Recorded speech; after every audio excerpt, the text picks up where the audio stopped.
Entertainment Safari. Welcome to Entertainment Safari with Steve and Izzy. I'm Izzy, and that's Steve. Hi. Great intro. Thanks. Welcome back to another episode of Entertainment Safari with Steve and Izzy. Say hi, Steve. Hi, it's good to see you guys again. Here, see, whatever. Today we are going to be doing a movie review, something we haven't done yet, but that we're super excited about. Yeah, we're going to be reviewing Doctor Strange 2. Doctor Strange in the Multiverse of Madness. It was madness. Yes. So we'll get all into it. Our intention here is to only give mild spoilers. If you haven't seen the movie, we can't promise that we won't give some information away, but we'll try to avoid some of those big points and not give too much away. Yeah, but this is a review, so we're going to be talking about some of the points, but like Izzy said, we're not going to try to spoil the whole movie and some of the high points for you guys. Are you ready to get started? I'm ready when you are. Okay, Steve. Since we're going to be doing some questions back and forth here, I want to get started with this question. And you are obviously the nerdier one of the two of us here. No insult intended. It's purely complimentary. Yeah, I mean, I think being a nerd is a compliment, because that means you definitely have some level of devotion to the content and the material that these awesome people created. So my question kind of stems from your knowledge of comic books and the backstory here, because before we saw Doctor Strange in the Multiverse of Madness, I'd seen the first Doctor Strange movie, and I've of course seen the Avengers movies.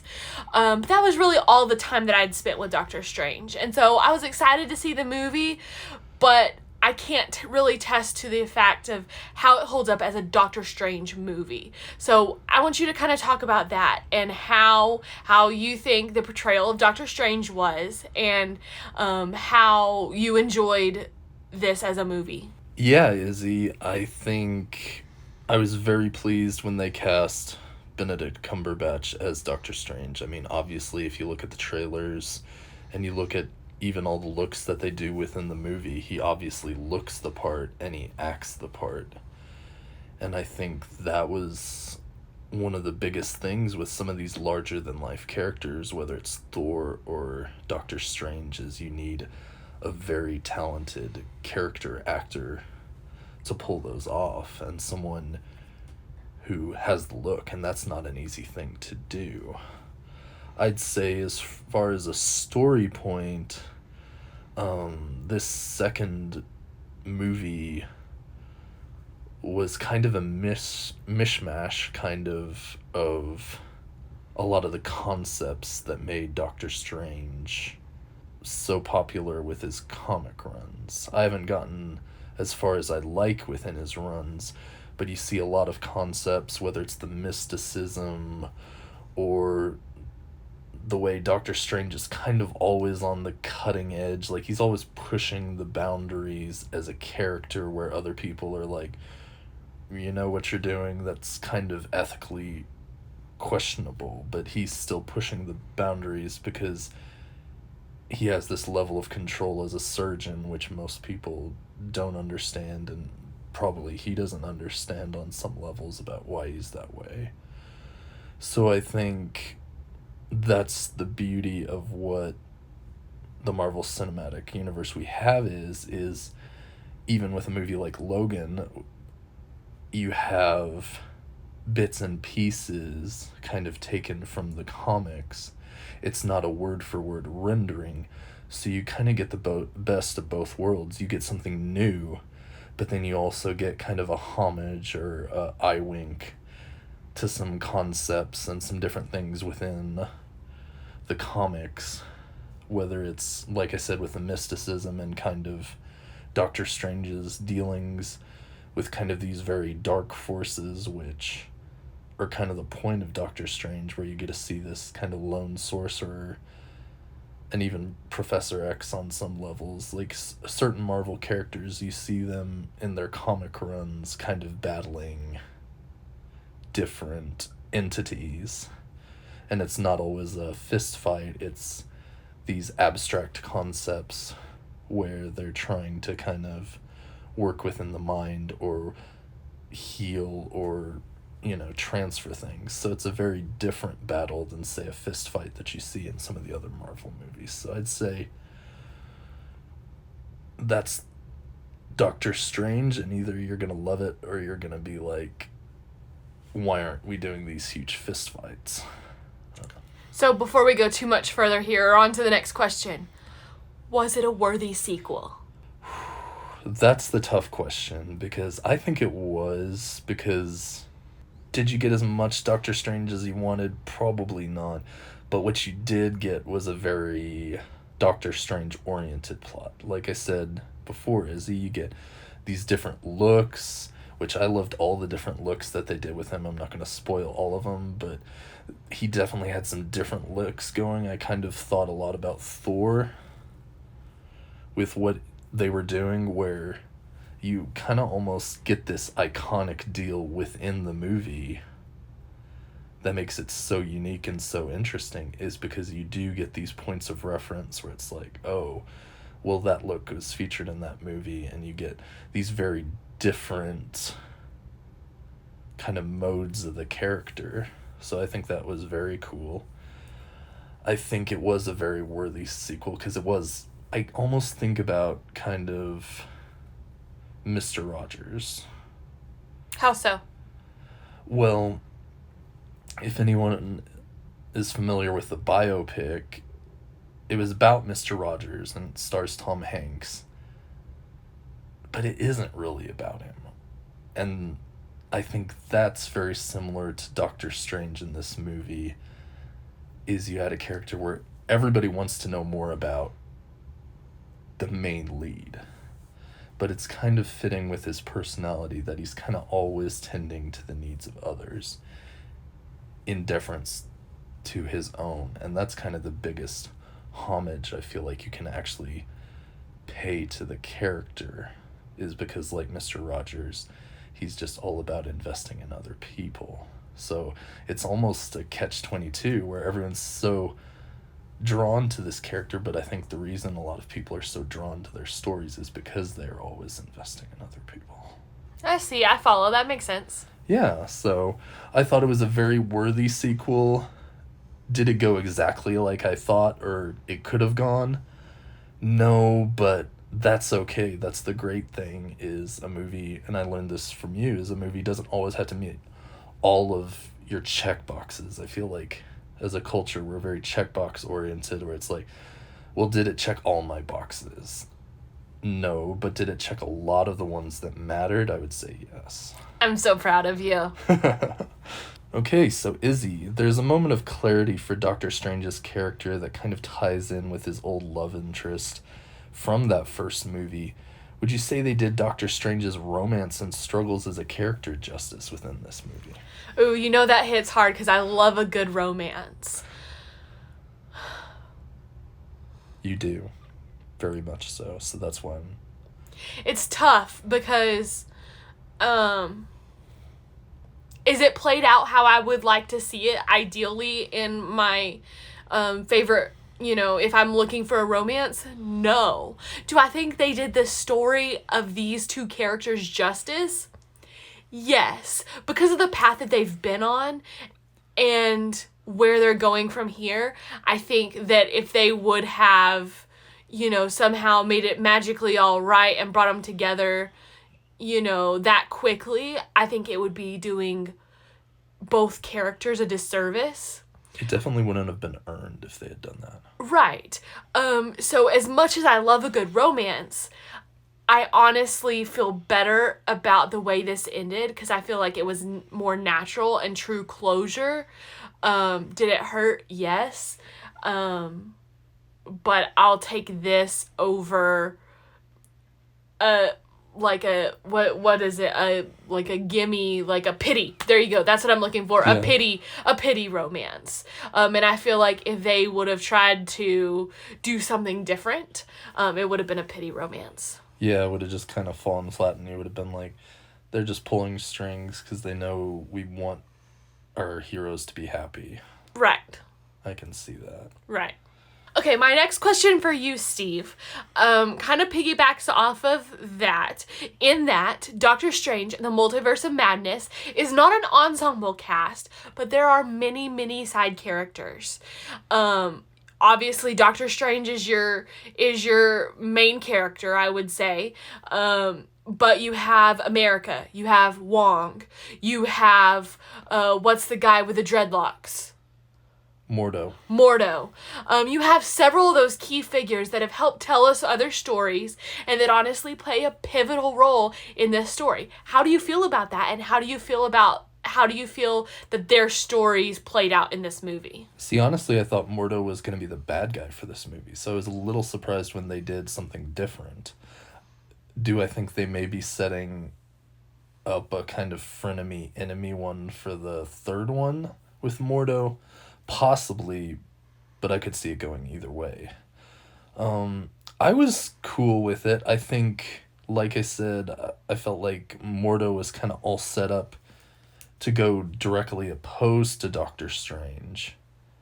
They kind of backed off that a little bit, which I was a little sad to see because I think Mordo, from his story in the first one, you get a very driven character who's kind of anti-magic. He's seen the damages of magic. He still uses magic, so he's kind of in a weird place. But I think that could only help if Doctor Strange does encounter an evil Mordo down the road, or a conflicted Mordo, kind of like what you see in this movie. So I think they did Mordo justice with some of the new characters and some of the returning characters. America Chavez, I feel like she got a lot of blowback and hate just because obviously a very diverse character, and we're getting so many diverse characters. But I felt like, similar to the new Captain America, I feel like they're doing it the right way. They're not just going, oh, here's this new character and they figured it all out and they're awesome. They are awesome, but it's in a different way than the traditional characters. Yeah, they don't have anything. And America Chavez is actually a pretty new character within the Marvel Universe. Like, I think the writer just finished penning it a few years ago. So in terms of characters, she's a relatively new character. So I think at first I was kind of bummed out in the first act because I was like, oh, well, I just want to see more Doctor Strange. But the film, the way it was presented, kind of won me over, where it's like, okay, well, you're getting this new character with these unique abilities and this different backstory, who Doctor Strange has a very complicated relationship with. Like, one moment he's kind of the mentor, one minute he's like the jaded mentor, then the next minute he's like the protector. So I think if you look at some of the interactions, they definitely did this new character justice, because she got those tough moments and she got to interact with Doctor Strange, who I think you saw even with Spider-Man, those are some really real and genuine interactions. He's a good mentor. He's a good mentor figure and a good person to talk to, where he seems to be able to get where a character's coming from, and he's not totally enamored with their struggles, but neither is he totally ignorant of them either. So it's kind of this good balance where he's kind of that middle ground, where he's supportive, but he's not overly so, if that makes sense. Great perspective there. Yeah, so, and then, but the real star for me, and one of the things that really stood out to me, was Wong, because here's a character, he's been around for so long, but he hasn't really gotten the love that a lot of other characters in the Marvel Universe get. He was kind of always Doctor Strange's sidekick in the first movie. Like, he was kind of the comedy relief. He was the character who was always good for a laugh, but he didn't get to do as much as he's obviously played by a very capable character actor in his own right. And you saw that a little bit in the Infinity War and Endgame. But I think Wong was kind of definitely the unsung hero of this movie, because you do get to see the progression in his character, where he goes from kind of the sidekick who's just there for laughs to now he's leading kind of the circle of sorcerers, and he's responsible for the lives, and he's the one, not Doctor Strange, having to make these very tough decisions.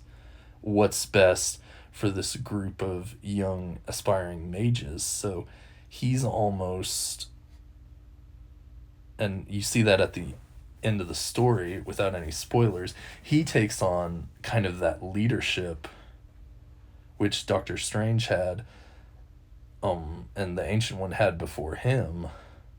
And so they're more colleagues now and equals than if you look at the previous ones. It was a different dynamic.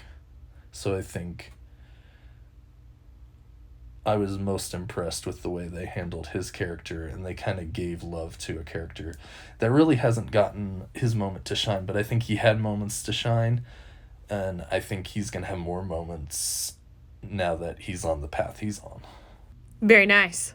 Okay, Izzy, what did you think of Scarlet Witch, a character I know you love a lot, being the antagonist in the picture, and kind of her motivations for the film, with this being kind of a true Marvel's first horror film almost? How did you feel about seeing her in that role? It was definitely unexpected. If somebody would have told me going in that that's how it would have played out, I would have been like, I don't know, are you sure about that? And honestly would have questioned, my excitement for the film. Because part of the reason why I was excited for this movie was because of WandaVision. I loved the WandaVision series on Disney Plus. Such a great show. Right. The storytelling they did, the visuals they did, just all the different things that they did in that were phenomenal, and I loved it. And I also love Elizabeth Olsen. So, now, obviously what's done is done. So now looking at it, if I kind of sit back, a mile away and I look at it, and this may be because of my personality of I don't want to, I didn't get the happy story, so I need to love this. But honestly, I think it was done really well. If you look at how WandaVision played out, and you put yourself in her shoes, you can totally see where she's coming from in Doctor Strange. And you can see, if you imagine yourself in those kind of scenarios and things like that. Even if I went to a farm by myself with a bunch of gorgeous trees, and that's kind of what they set the trailer up. She's off living by herself, living her happy life, post WandaVision, which, when you watch the trailer, you're like, okay, that makes sense. But then when you start to thinking about it, if you had all that time to think to yourself, I'd be upset too. And so I think that kind of sets up kind of a snowball kind of thing, that it's understandable, and the way they did it was really nice. Normally I'm not I'm the happy-go-lucky girl, and I'm not one that chases villains or the antagonist. I'm rooting for the protagonist pretty much all the way. So it was actually really refreshing for me to see one of my favorite characters have a story told in a different way. Do I think that Wanda is the bad guy from here on out in all the multiverses? No. I think there are still ways that they can tell a hero's story with her, and I want to see that, but I also think it's doing the character real life justice by telling that other side of her story. So going into it, wasn't expecting that. When it started to happen, I was kind of like, oh no, what's about to happen? But sitting back, it's been a couple weeks since we've seen it now, and kind of thinking about it that way, it's kind of like I said earlier with Doctor Strange's love story. It'd kind of be a jip if they just made her happy when the love of her life and her kids are dead and she's just supposed to move on. Who does that? Yeah, I mean, it definitely struck home that it was a very genuine and, like you said, true story, as opposed to just one that's convenient, and I think that's why Marvel's so successful, is you do get these phases, and you get to grow, and you get to learn with characters, and you also get to see things where you're like, I don't know how I feel about that, and I think you run into that a lot in real life, too. Right. I think it's not the first time that we've seen superheroes with flaws. I think a lot of times we see superheroes with flaws. I think we, as a culture, like to look at superheroes as the perfect, can do no wrong. But if you think about some of your favorite superhero movies, at some point or another, they're not perfect. They are flawed. And so just to see that story told in a different kind of way, kind of like you said about in a horror kind of way, it was unique and appreciated from my perspective. So did you like bad Elizabeth better, or did you like good Elizabeth better, or do you feel like... You just wanted to say bad Elizabeth. I did want to say bad Elizabeth. So did you like her bad season better on retrospection, or do you think that there's something to love since you enjoy the character so much from each of the seasons we've kind of seen with this character? I obviously want to see her happy because I'm a fan of the character. So... She was taking names, though. She was taking names. Like, I think she's a badass. She was, like, busting through walls. Yeah, and I mean, she'd give... anybody a run for their money. Yeah, absolutely. So... yes, I enjoyed Bad Elizabeth, as you said. Yeah, you did. But I do want to see a happier ending eventually for Wanda. Because they kind of left her in a weird spot. They did. But, like, as the end of the movie said, Doctor Strange will return. They didn't say it. But Wanda will too. Where she'll be, I don't know. I'm crossing my fingers where it'll be, but she'll be back too. I think so. I think it would be a mistake not to include such a wonderful character going forward. Speaking of going forward, Steve, if anyone knows you very well at all, they know that you love to move the ball forward. I do. That's my question to you is, did Doctor Strange in the Multiverse of Madness move the ball forward enough in the MCU, in your perspective? Like, will it ever be one of those movies like Infinity War or some of these other ones, which people could argue that didn't really move the ball forward as much as kind of clear the board? I don't think it did, but that's okay. Explain. Enlighten us. Well, in a weird sense, and you kind of see this, is kind of to answer your question, it did, but it didn't. You're a confusing fellow. I know. I'll try to explain. So Marvel's always on the principle they start with good individual stories. Agreed. So they take these stories that don't really seem to be connected, and in due honesty, I think they do that intentionally, because if you think about it, even a really good storyteller, even if he's... he has a shorthand, so he's able to write so many words per minute. Even the most skilled storyteller, whether it's verbally or non-verbally, can only recount so much.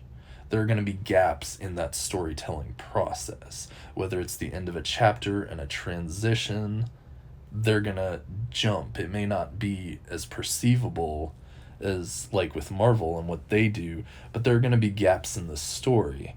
So I feel like Doctor Strange 2, did it move the ball forward enough to be like, oh wow, I can totally see the big picture of where we're going. Like, oh, we're going to the X-Men, or oh, we're going to an intergalactic threat with Galactus, or oh, we're gonna do a war against the Skrull. No, we don't know. We still, the verdict's still out. There's a lot of questions left to be answered. Yeah, what's gonna be the next major threat? And I don't think we're gonna know that for a while. Does that mean we're not gonna get any stories that keep moving the ball forward, or that are a little more intertwined with some of the characters we know and love? No, not at all. I think we will get those stories. I think the great thing about Doctor Strange is he doesn't have to be interconnected. He can be if they want to go that route, but he's almost, especially for this one, he was almost more isolated within the story than we've seen him in previous films, which I think helped him out. I can see that. So I think it did move the ball forward.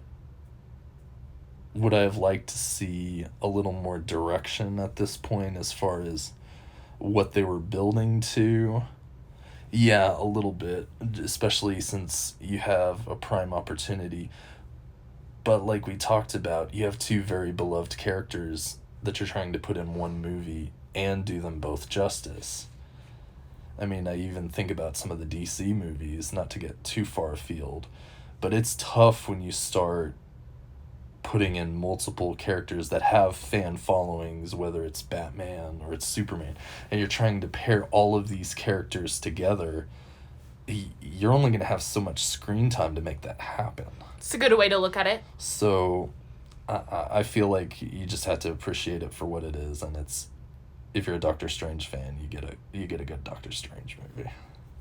Okay, good answer. Okay, on that note, Izzy, this second part of Doctor Strange's kind of journey is in a more isolated corner of the MC universe, like we were just talking about.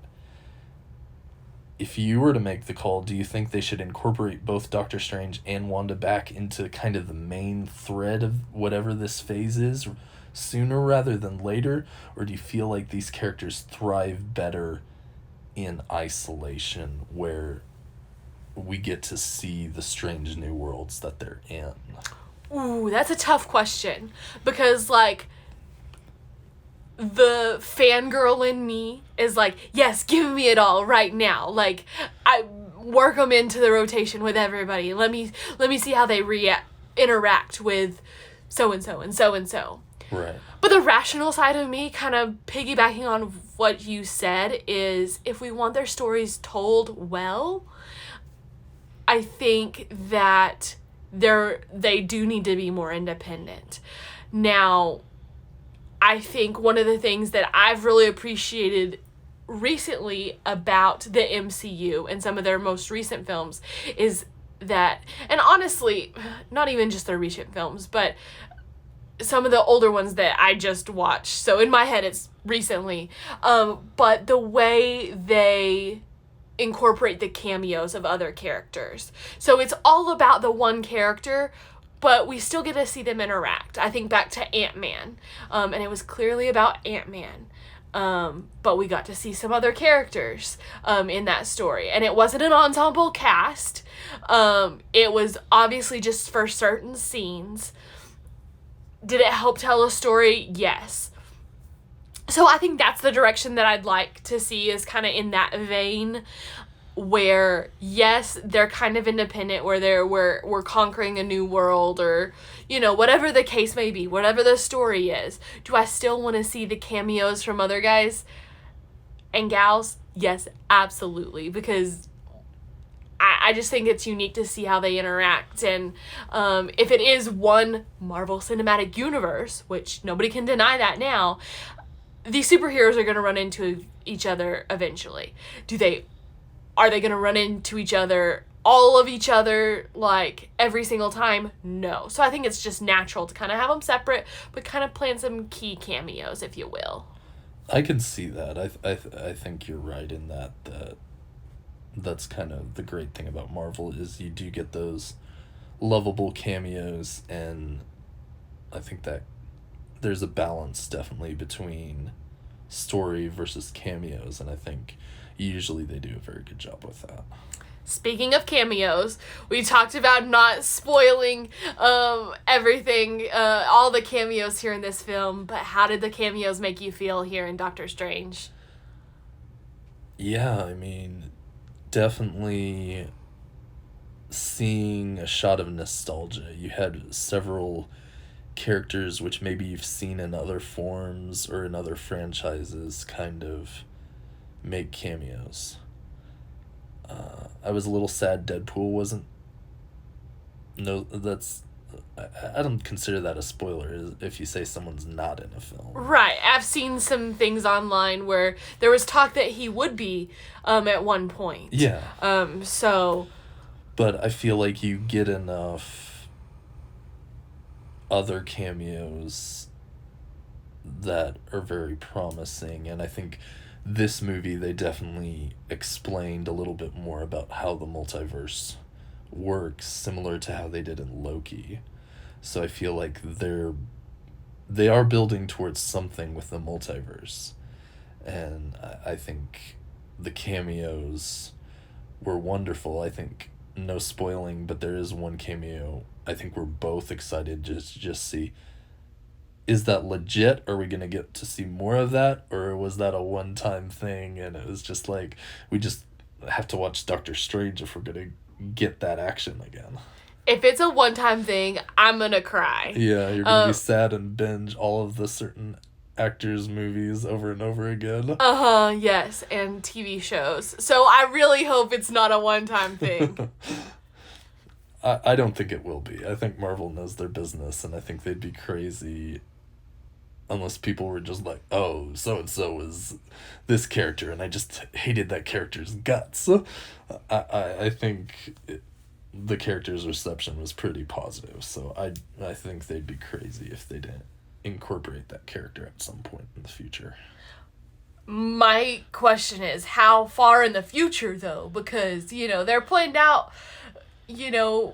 X far along, and I'm like, let's get the ball rolling here. Isn't that the beauty of the Marvel Universe? You're kind of always in anticipation about, yeah, but when am I going to get the next one? I guess so. Okay, Steve, so we've talked about a lot of the core subjects here. Yep. So let's give our viewers at home probably what they came here for in a review of the movie. Tell us what your recommendations would be. I think the people who will enjoy this film are people, like I mentioned before, who just want to see a Doctor Strange movie. Will you get everything you want out of this movie? No, but will you get a lot of nuance, Doctor Strange doing crazy stuff? Absolutely. And I feel like the more into that kind of sorcerer in his tower doing all the crazy stuff, I think the more you're definitely going to enjoy this as opposed to the first one. I think that's going to be the main pull. I feel like with other people it'll still be a good superhero movie, but I wouldn't recommend it as strongly for people who are maybe lukewarm on Doctor Strange and like not as interested in his journey, and more for the big fights. You definitely still get fights in this one, but it is more magic oriented, so it's different rules than in some other movies. So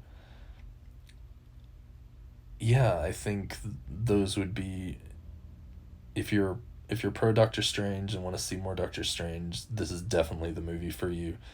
If you're kind of on the fence on Doctor Strange, I wouldn't recommend it as highly. I still think you'd enjoy it, but is it going to resonate with you as much as a Doctor Strange fan? No. with that in mind, let's see if my rating for this film surprises you, because I would probably classify myself in those two categories as kind of on the fence. Like, it was okay, but is he my favorite superhero? No. But I thought the movie was very well done. The visuals that they pulled off and some of the things that, you know, the techie things that they did visually. They did a lot of cool shots. They did a lot of cool shots, and the things with ratios and resolutions and things were just from the video nerd. The video teacher nerd in me, I loved that aspect of. I also loved that it was a different story. I feel like a lot of times we see the same stories over and over again. And this was different. As we've mentioned, it was dark. It was horror-esque. But it wasn't so dark that I couldn't watch it. I can't watch things that are... It was palatable, and for you, that's very important. Yeah, I have a harder time with things that don't have any lighthearted moments. And this movie definitely had this. It's a standalone film. Do watching the first one and watching WandaVision help? Yes, but could you just watch this and enjoy it? Yes. So, with all that in mind... not to mention the storytelling here, I'm giving Doctor Strange in the Multiverse of Madness 4.5 Hot Tamales out of 5. Ooh. Yeah, that's right. For those of you listening at home, we're rating our films based on Hot Tamales. Out of 5 Hot Tamales, to be specific. Wow. See, I am a Doctor Strange fan, and you just rated it higher than I did, because I gave it 4 Hot Tamales out of the 5. I can see that. And I thought long and hard about my decision. And just because it's so unique, and it's something that I could come back to, it had the lighthearted moments, it told a great story, all the things I've already mentioned. It's just, if I'm gonna have a superhero movie, or multiple superhero movies in my top set of movies here, because let's be real, who can just put one superhero movie? Right. It would be hard-pressed to find one that covers more ground than this one does. That's true. I mean, you have the magic aspect, and that's pretty strong throughout the film, and it's just so unique. It's actually what the first one was. Like, I considered that first Doctor Strange like the delightful fringe movie where it's like, it's wonky, it's weird, it's not like any of the other ones, and I feel like this is a continuation to that, except even better and more niche, if that is even possible. For sure. And I mean, you got a wedding, too. Was it the wedding you wanted? No, but you still got a wedding. It was a kind of lackluster wedding, if we're being honest. All right, Steve, I think our time is wrapping up here on Entertainment Safari today. What final thoughts do you have for the people at home? Yeah, I mean, you got a awkward wedding with Doctor Strange kind of standing there looking awkward. But at least he fought a big squishy monster that looked like it belonged in Suicide Squad. There you go. If that's not your takeaway, should have led with that. Okay, so we'll be back.